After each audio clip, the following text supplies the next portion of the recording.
अस्सलाम वालेकुम, this is me सदाकत मुबीन और आज हम दो मुख्तलिफ तरह के लोगों को डिस्कस करने जा रहे हैं। एक वो लोग जिनकी ब्लड शुगर लेवल्स हमेशा कंट्रोल रहते हैं और एक वो लोग जिनकी ब्लड शुगर लेवल्स जो हैं वो कंट्रोल नहीं होते या उनके ब्लड में शुगर का लेवल जो होता है हमेशा इंक्रीज़ हुआ होता है। तो वो कौन सी ऐसी 9 आदत हैं, 9 हैबिट्स हैं जिनको अडॉप्ट करके हम अपने ब्लड शुगर लेवल्स को हमेशा मेंटेन रख सकते हैं, कंट्रोल रख सकते हैं। Let's talk about.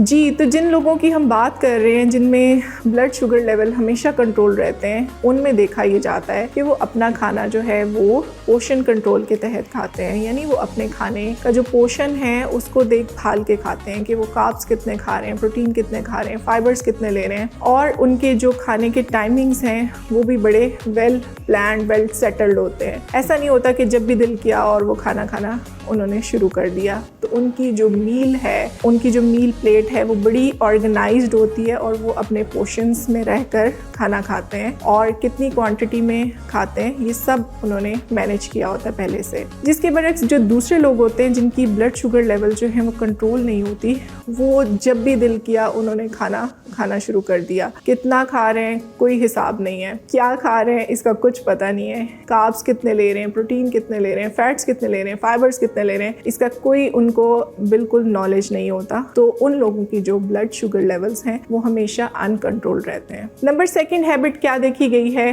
कि जिन लोगों की ब्लड शुगर लेवल्स जो है वो कंट्रोल होती हैं, वो क्या करते हैं, वो सिंपल कार्ब्स लेने की बजाय कॉम्प्लेक्स कार्ब्स लेते हैं। कार्बोहाइड्रेट वो हमारे खाने का एलिमेंट है, जब हम इसको खाने की सूरत में अपनी बॉडी में ऐड करते हैं तो ये हमारे ब्लड की जो शुगर होती है उसको स्पाइक कर देता है, उसको इंक्रीज कर देता है। सो ये लोग जिनकी शुगर कंट्रोल रहती है कार्बोहाइड्रेट्स लेते हैं, लेकिन कॉम्प्लेक्स कार्बोहाइड्रेट्स लेते हैं। कॉम्प्लेक्स कार्बोहाइड्रेट्स हमें उन तमाम चीज़ों में से मिलते हैं जो नेचुरल अकरिंग होते हैं, जैसे सब्जियां, फल, अनाज में जैसे आटा है। अगर आप चक्की का पिसा हुआ आटा लेते हैं जिसके अंदर फाइबर की अच्छी मिकदार होती है तो वो आपकी जो शुगर है उसको स्पाइक नहीं होने देता, कुछ हद तक होने देता है। लेकिन जो आपकी सिंपल कार्ब्स हैं जिसमें आपके प्रोसेस्ड फूड्स आ जाते हैं, जिसमें आपका मैदे से बनी हुई चीज़ें, bakery items, cakes, pastries, biscuit, pizza dough, ये सारी चीज़ें वो हैं जो कि मैदे से बनती हैं। और मैदा आपके पास जो है वो सिंपल कार्ब है जिसके अंदर फाइबर का जो एलिमेंट होता है वो प्रोसेस के दौरान जो है वो एलिमिनेट कर दिया जाता है, जिसकी वजह से आपकी जो शुगर है वो ब्लड के अंदर स्पाइक करती है। नंबर 3 पॉइंट है मेडिसिन।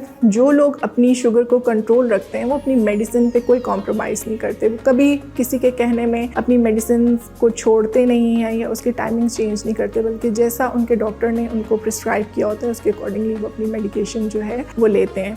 बाज़ औक़ात होता ही है कि हमारे साथ वाले कुछ लोग कहते हैं कि बाबा से तवीज़ ले लो, ये फलां फक्की खा लो तो आपकी शुगर कंट्रोल हो जाएगी, लेकिन वो ऐसा हरगिज़ नहीं करते। तो उन लोगों की शुगर जो है वो कंट्रोल रहती है। 4था पॉइंट हमारे पास ये है कि जिन लोगों की शुगर कंट्रोल रहती है वो कॉन्टीन्यूस लर्निंग के प्रोसेस में रहते हैं। वो क्या क्या रिसर्चेज हो रही हैं वो सब देखते रहते हैं, अपने मौलिद से मशवरा करते रहते हैं और जितनी नई नई तहकीक होती है उसके मुताबिक अपनी ज़िंदगी में चेंजेस लेके आते हैं, अपने लाइफस्टाइल में चेंजेस लेके आते हैं, अपनी डाइट में चेंजेस लेके आते हैं। तो इस तरह से उनकी शुगर जो है वो कंट्रोल रहती है। नंबर 5 पॉइंट ये है कि जिन लोगों की शुगर कंट्रोल रहती है वो अपनी ज़िंदगी में जो स्ट्रेस का एलिमेंट है उसको माइनस कर देते हैं। स्ट्रेस जो है वो डायरेक्टली प्रोपोर्शनल है आपके ब्लड शुगर स्पाइक से। जैसे ही आपका स्ट्रेस बढ़ेगा आपकी ब्लड शुगर लेवल जो है वो इंक्रीज हो जाएगा। सो आप अपने स्ट्रेस को जो है वो कंट्रोल करके अपनी डायबिटीज़ को, अपनी शुगर का जो लेवल है ब्लड में उसको मेंटेन कर सकते हैं। अब स्ट्रेस को कैसे मेंटेन किया जाए? स्ट्रेस को मेंटेन करने के लिए बहुत सारी चीज़ें हैं, जैसे आप डीप ब्रीदिंग कर सकते हैं, आप मेडिटेशन कर सकते हैं, आप एक्सरसाइज कर सकते हैं, आप अपनी पसंद की कंपनी में टाइम स्पेंड कर सकते हैं, आप कोई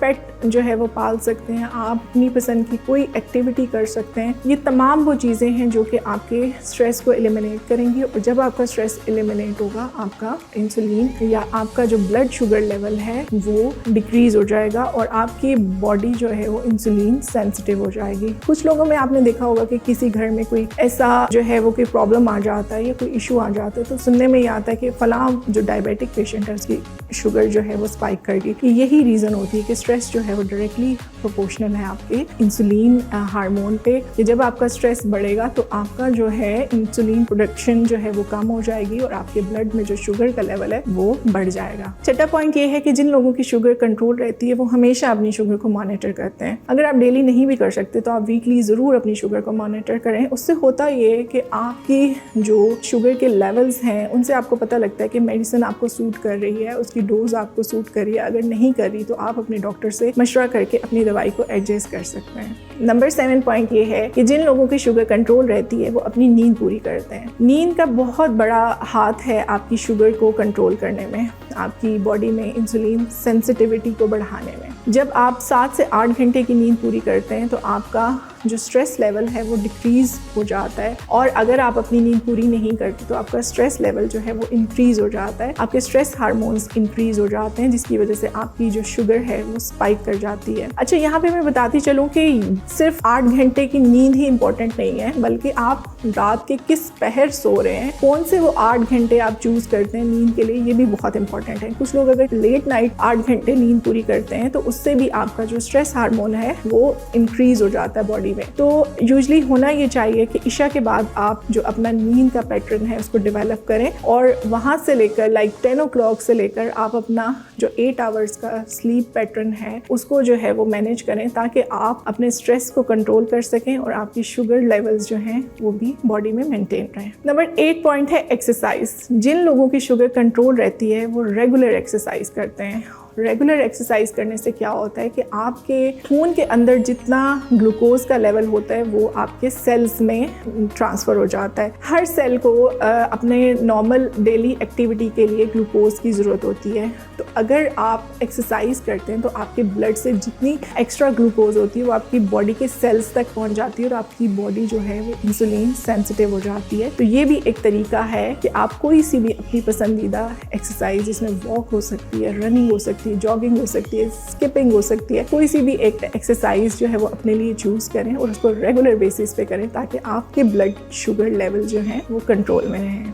सबसे एंड में जो पॉइंट आता है वो है कि रेगुलर चेकअप। आप जब अपने मॉलिज से मशवरा करते हैं और अपनी डायबिटीज़ के बारे में उसको इन्फॉर्म रखते हैं और उसके अकॉर्डिंगली जो वो आपको प्रिस्क्राइब करता है, खा वो डॉक्टर है या आपका न्यूट्रिशनिस्ट है, तो आपकी जो ब्लड शुगर है वो कंट्रोल रहती है। अगर आप किसी से मशवरा ही ना करें और आपकी इरेगुलर कोई मॉनिटरिंग नहीं है, कुछ भी नहीं है, और आपकी शुगर जो है वो हाई एंड पे रहती रहे, तो आप फर्दर किसी डिजीज़ का शिकार हो सकते हैं। होपफुली आज की वीडियो आपको पसंद आई होगी और आप इन 9 पॉइंट्स को मद्देनज़र रख के अपनी ज़िंदगी में ऐड करके अपनी जो ब्लड शुगर लेवल्स हैं उसको मेंटेन रखने में ये आपको हेल्प करेंगे। इंशाल्लाह फिर किसी नेक्स्ट वीडियो के साथ हाजिर होंगे। टिल देन, अल्लाह हाफ़िज़ एंड स्टे ट्यून्ड।